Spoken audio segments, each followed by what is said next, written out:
DJ Tillu సినిమాకి sequel కావడంతో Tillu square చిత్రంపై భారీ అంచనాలే ఉన్నాయి.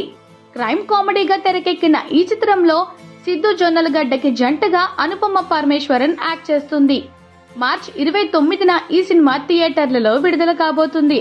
అయితే సినిమా ప్రమోషన్స్ కూడా పెద్ద హడావిడిగా ఆడంబరంగా ఏం లేవు. ఏదో అలా సింపుల్ గా చేసుకుంటూ వెళ్ళిపోతుంది మూవీ టీం. అయితే కావాలని సినిమాపై హైప్ పెంచకూడదని మేకర్స్ అనుకుంటున్నారంట. అయితే తెలియకుండానే ఈ చిత్రంపై భారీ హైప్ క్రియేట్ అయింది.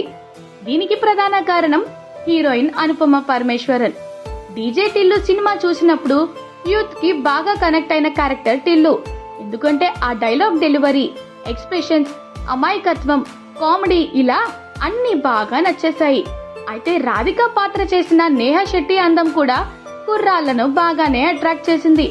కానీ సినిమా విజయానికి ప్రధాన కారణం మాత్రం టిల్లు పాత్రే. డీజే టిల్లు సినిమాకి సీక్వెల్ కావడంతో టిల్లు స్క్వేర్ చిత్రంపై భారీ అంచనాలే ఉన్నాయి. క్రైమ్ కామెడీగా తెరకెక్కిన ఈ చిత్రంలో సిద్ధు జొన్నలగడ్డకి జంటగా అనుపమ పరమేశ్వరన్ యాక్ట్ చేస్తుంది. మార్చి 29న ఈ సినిమా థియేటర్లలో విడుదల కాబోతుంది.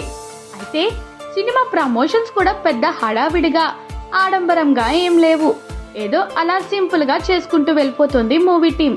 అయితే కావాలని సినిమాపై హైప్ పెంచకూడదని మేకర్స్ అనుకుంటున్నారంట.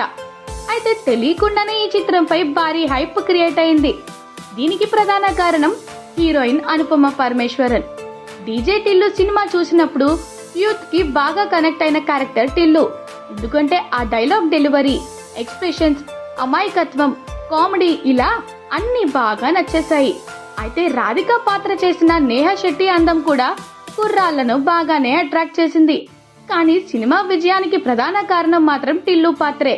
కానీ టిల్లు స్క్వేర్ విషయానికొస్తే ఏది ఏమైనా టిల్లు గాని కంటే లిల్లీనే ఎక్కువ ఫేమస్ అయిపోయిందనేది మాత్రం నిజం.